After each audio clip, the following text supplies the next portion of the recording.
अल्हम्दुलिल्लाह वकफ़ा वसलामुन अला इबादिहिल्लज़ीना इस्तफ़ा अम्मा बाद। अऊज़ु बिल्लाहि मिनश शैतानिर रजीम।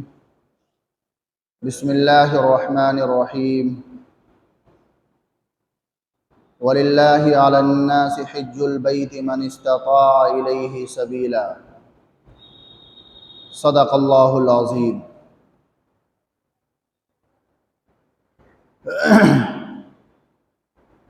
मुहतरम बुजुर्गों और दोस्तों,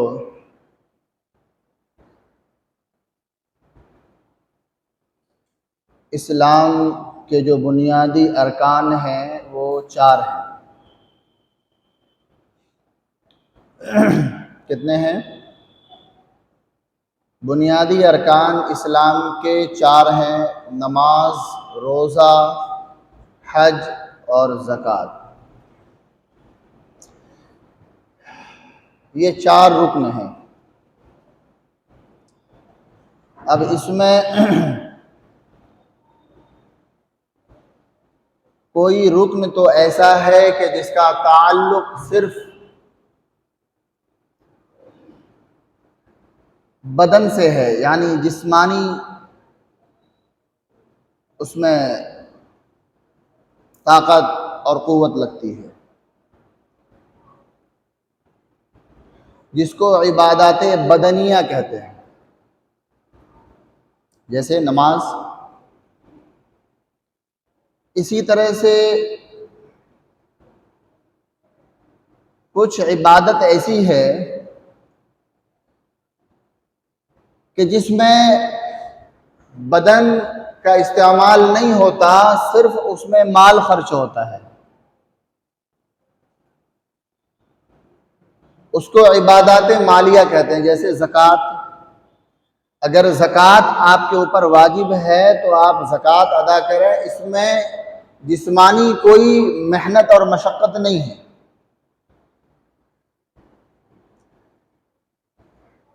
लेकिन कुछ इबादत, दूसरी इबादत ऐसी है जो कि इबादत मालिया भी है और बदनिया भी।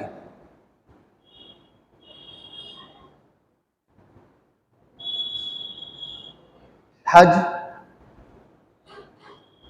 उसमें माल भी खर्च होगा और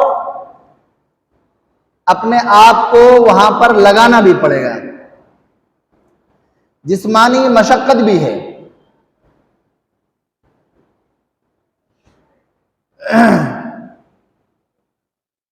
और एक है रोजा, जिसका ताल्लुक सिर्फ बदन से है।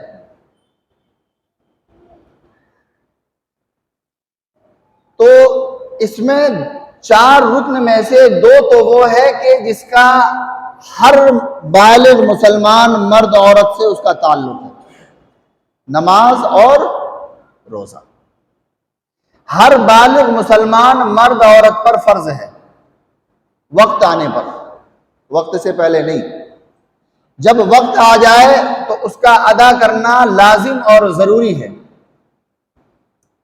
लेकिन जो 2 इबादत है, ज़कात और हज,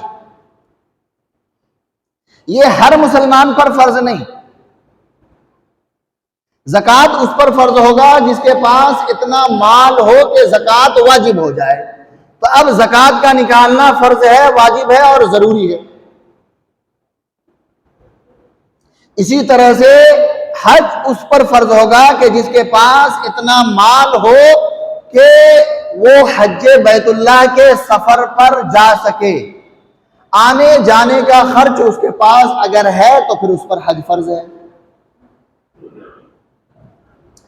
अब देखिए, इसमें ज़कात है, नमाज है, रोजे है, तो ये जब जब भी माल जमा होगा आपके पास, साल में एक दफा ज़कात अदा करना रहेगा। इसी तरह से जब जब नमाज का वक्त आएगा तो नमाज फर्ज हो जाएगी, नमाज अदा करनी होगी। इसी तरह जब जब रमजानुल मुबारक का महीना आएगा तो आप पर रोजे फर्ज होंगे और रोजे रखने होंगे। लेकिन हज के साथ ऐसा मामला नहीं है। हज पूरी जिंदगी में एक मर्तबा फर्ज होता है इंसान पर। कितनी दफा फर्ज होता है भाई? पूरी जिंदगी में एक मर्तबा हज फर्ज होता बस।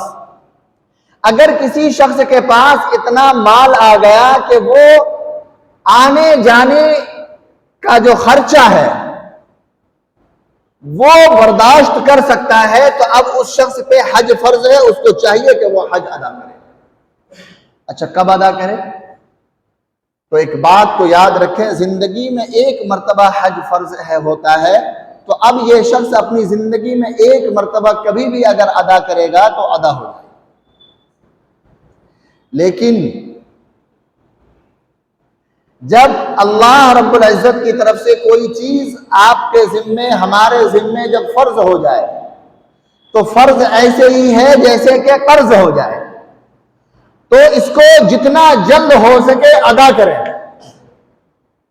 इसलिए कि हमें और आपको ये मालूम नहीं है कि आज रात जो हम सोएंगे तो क्या सुबह हम ठीक ठाक हालत में बेदार होंगे। हम में से किसी शख्स को इसका इल्म नहीं है।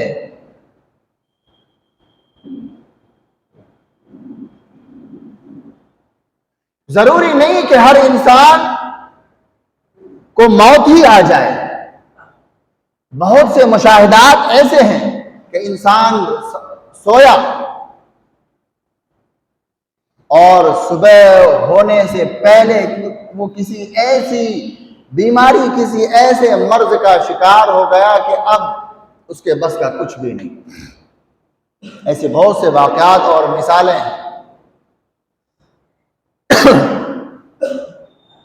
तो इसलिए हम में से जिस पर भी, जिन लोगों पर भी हज अगर फर्ज है, अगर अल्लाह ने इतना मालो दौलत दे रखा है कि वो आने जाने के खर्चे को उठा सकता है, वलिल्लाहि अलन्नासि हिज्जुल बैति मन इस्तता इलैहि सबीला,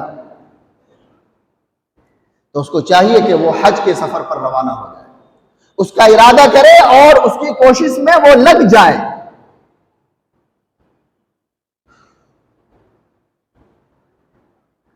अच्छा, हमारे पास पैसे तो नहीं है, कैश में नहीं है, लेकिन हमारे पास सोने और चांदी की शक्ल में इतनी मिकदार ये सारी चीजें हैं कि अगर मैं इसे फरोख्त करूं तो वो इतने पैसे आ जाएंगे कि मैं हज के सफर पे जा सकता हूं। तो जाना जरूरी है, फर्ज है। अब हम जिस सोसाइटी और जिस मुआशरे में रहते हैं वहां एक चलन, आम सी चलन हो गई है, एक अजीब सी बात है। अब ये बात न जाने कहां से आई, किसने उड़ाया, कैसे आई बात, लेकिन बहुत मशहूर है, हर किसी के जबान पर है, हर आम खास की जबान पर। वो क्या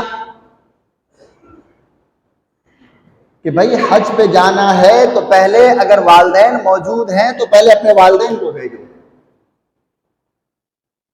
है ना, कि अगर वालिदैन मौजूद हैं तो सबसे पहले अपने वालिदैन को हज पर भेजो।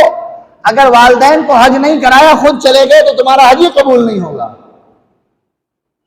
ये बात बहुत आम है हर किसी की जबान पर, जबकि ये बात गलत है। ये बात गलत है। आप इसको इसी तरह से समझें कि नमाज का वक्त हो गया, हम पे भी नमाज फर्ज है, हमारे वालिदैन पे भी नमाज फर्ज है। अब हमारे वालिदैन, हमारे वालिद मस्जिद को आ गए और मैं नहीं आया मस्जिद, वो मस्जिद आ गए, उन्होंने फर्ज नमाज अदा कर ली और मैं घर में बैठा हुआ हूं, तो क्या मेरे जिम्मे से ये फर्ज साबित हो जाएगा? मेरे जिम्मे ये फर्ज अदा हो जाएगा? जो मेरे जिम्मे जो फर्ज वाजिब हुआ था, जो आयद हुआ था, ये फर्ज साबित होगा? नहीं होगा। हमें इस फर्ज को अदा करना होगा। जब तक मैं खुद अदा नहीं करूंगा ये अदा नहीं होगा, चाहे कोई भी कर ले मेरी जगह। इसी तरह से हज का ताल्लुक भी ऐसे ही है। जब अगर वो हम पे फर्ज हुआ है, अगर वो आप पर अगर हज फर्ज है तो आपको ही अदा करना है, कोई और अदा नहीं करेगा उसे, आप खुद अदा करें। हाँ, अगर आप इस्तिताअत रखते हैं कि अपने वालिदैन को भी साथ लेकर जा सकें, अगर इतनी गुंजाइश है, इस्तिताअत है, तो सुभान अल्लाह, बहुत अच्छा, अल्हम्दुलिल्लाह, आप ले जाएं। लेकिन अगर इतनी गुंजाइश नहीं है, बल्कि उलमा ने तो यहां तक लिखा है मसला कि किसी शख्स के पास सिर्फ इतना पैसा है कि वो मक्कतुल मुकर्रमा जाकर के वापस आ सकता है। कहां जाकर आ सकता है? मक्कतुल मुकर्रमा, जहां हज करने के लिए जाना है, सिर्फ मक्का जाने और आने के पैसे हैं। उसके पास इतने पैसे नहीं है कि वो मदीनतुल मुनव्वरा में हाजिरी दे सके, मदीनतुल मुनव्वरा जा सके, पैसे नहीं है इतने। तो उलमा ने लिखा है कि उस पर फर्ज है, उसको चाहिए कि वो मक्का जाए और हज करके वापस आ जाए। जबकि मदीना जाना और आप सल्लल्लाहु अलैहि वसल्लम के रोज़े अक़दस पर जाकर के सलाम पेश करना, हाजिरी देना, ये बड़े ही अजर सवाब का बाइस है और ये किस्मत की बात है। लेकिन उलमा ने लिखा कि अगर गुंजाइश नहीं है कि वो उस सफर के खर्च को बर्दाश्त कर सके, क्योंकि मदीनतुल मुनव्वरा अरकान हज में से नहीं है, रोज़े अक़दस पर जो हाजिरी है वो हज के अरकान में से नहीं है। उसकी फजीलत अलग है, ये अलग बात है कि मदीनतुल मुनव्वरा में जाना, मस्जिद नबवी में 40 नमाजें अदा करना, ये बहुत बड़ी फजीलत की बात है, बहुत बड़े अजर सवाब का बाइस है।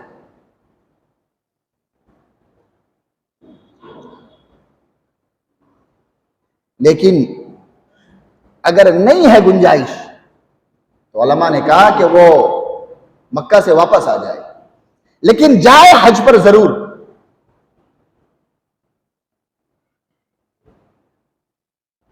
अब जिस पर हज वाजिब है, जिस पर हज फर्ज है, उसको चाहिए कि इस फर्ज को जितना जल्द हो सके वो अदा करे।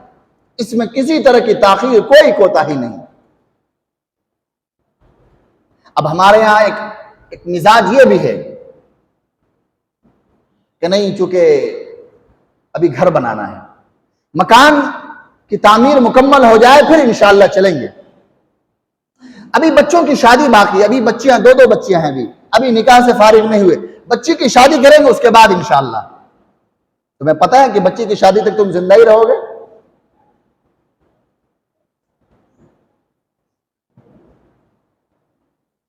ख्यालात ऐसे हैं कि अगर हज के सफर पर चले गए तो फिर जो पैसे हैं वो खर्च हो जाएंगे, तो फिर दूसरे काम कैसे होंगे? हम पर तंगदस्ती और फकीरी आ जाएगी। जबकि कुरान कहता है लियशहदू मनाफिया लहुम, कि हज के जो फायदे हैं, इसके जो मुनाफे हैं, ये बहुत ज्यादा है। और ये मुशाहिदे की बात है ये तो, कि अब तक हजारों साल से लोग हज के सफर पर जा रहे हैं, अरबों खरबों लोग जा चुके अब तक। आपको कोई एक आदमी ऐसा नहीं मिलेगा जो हज के सफर में जाने की वजह से वो तंगदस्ती का शिकार हो गया, उस पर फक्र और फाका ने कब्जा कर लिया।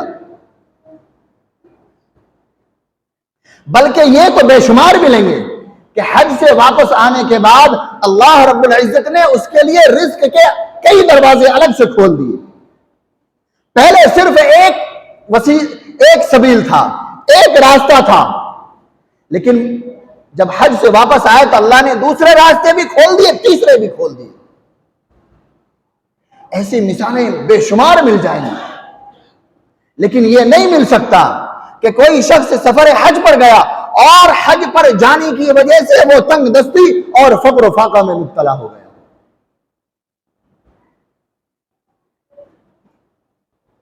इसलिए हमें चाहिए कि हम में से जिस शख्स पर भी हज फर्ज है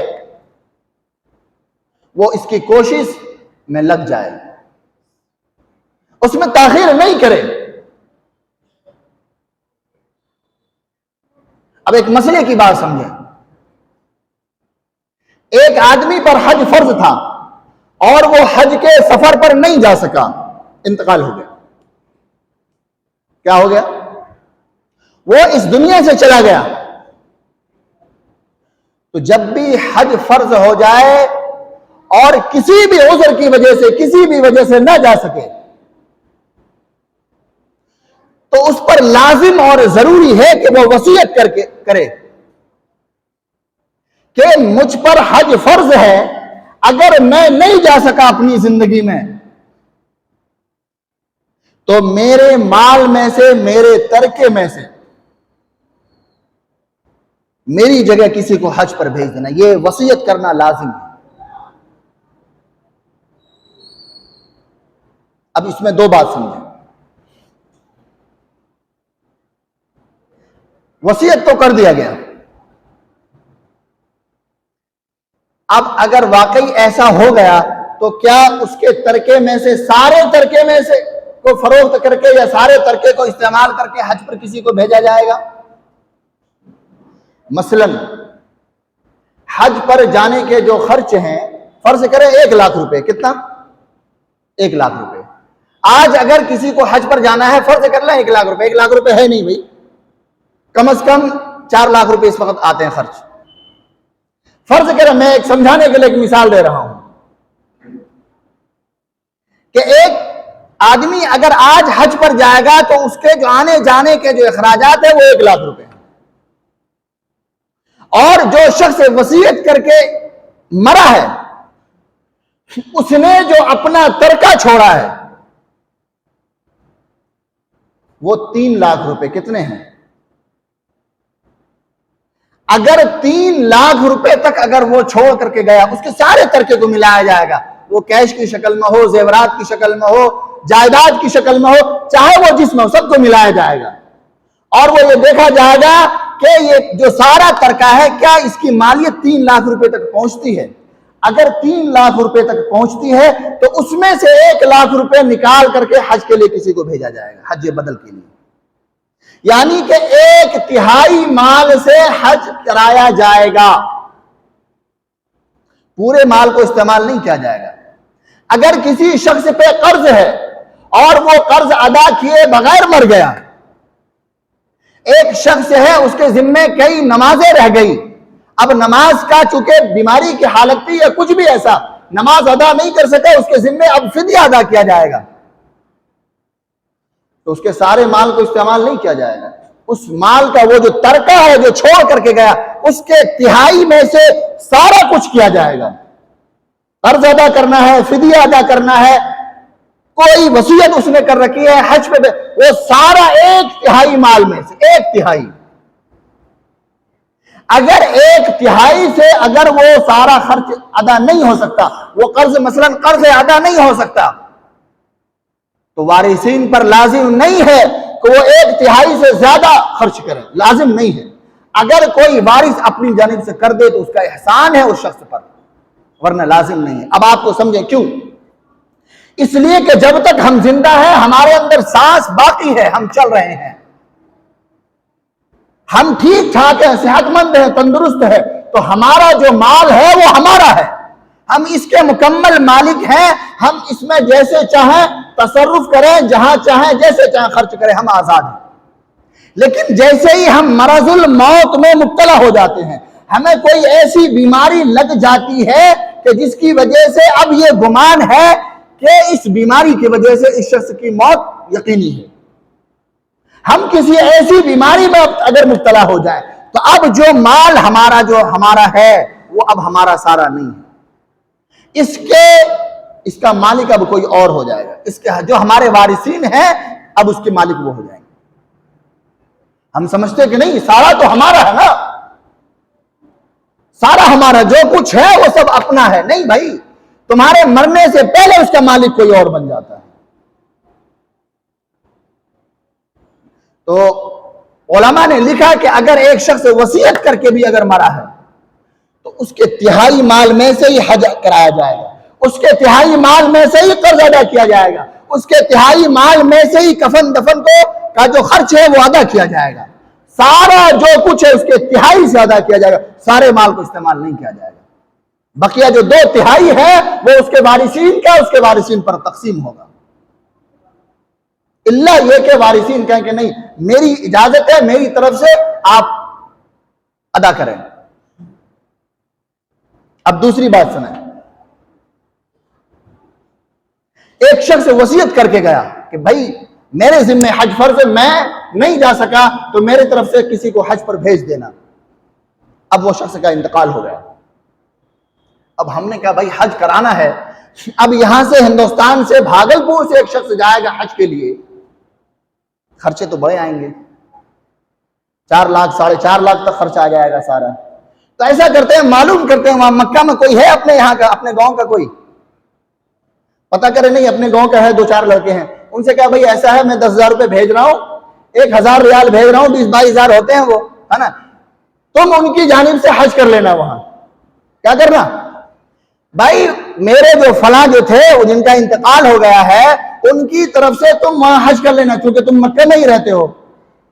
अब तुम्हारा कोई खर्चा तो नहीं होगा, लेकिन फिर भी मैं भेज रहा हूं 1,000 रियाल, 20-22 हजार भेज दे रहा हूं। नहीं होगा, ये हज नहीं होगा। जो शख्स वसीयत करके मरा, उसका जो आबाई वतन है वो जहां रहता था, अगर कोई हज बदल पे जाएगा तो वहीं से जाएगा, उसी शहर से जाएगा, वहीं से जाएगा तो हज होगा, वरना नहीं होगा। इल्ला ये कि कोई ऐसी मजबूरी अगर दरपेश आ गई कि मसलन हज पर जाने की कोशिश तो की गई, लेकिन भाई फार्म भरा, नाम ही नहीं आया, कुरानदाजी में बात नहीं आया नाम, कई दफा कोशिश करने के बावजूद नाम नहीं आया, तो उलमा ने लिखा है कि फिर ऐसी सूरत में किसी से कह दो हज फिर भी होगा नहीं। मसला तो यही है, लेकिन अल्लाह ताला अगर कबूल कर ले, अगर अल्लाह कबूल कर ले तो उसकी मर्जी है, वरना ये गुंजाइश नहीं है, यहीं से हज कराना रहेगा। अब हम ये समझते हैं कि नहीं ठीक है हज फर्ज का कोई मसला नहीं, अभी तो जवान है, अभी सेहतमंद है, अभी हज करने की क्या जरूरत है, जब बूढ़े होंगे तब चलेंगे, जब बूढ़े हो जाएंगे तब जाएंगे, कोई मसला नहीं।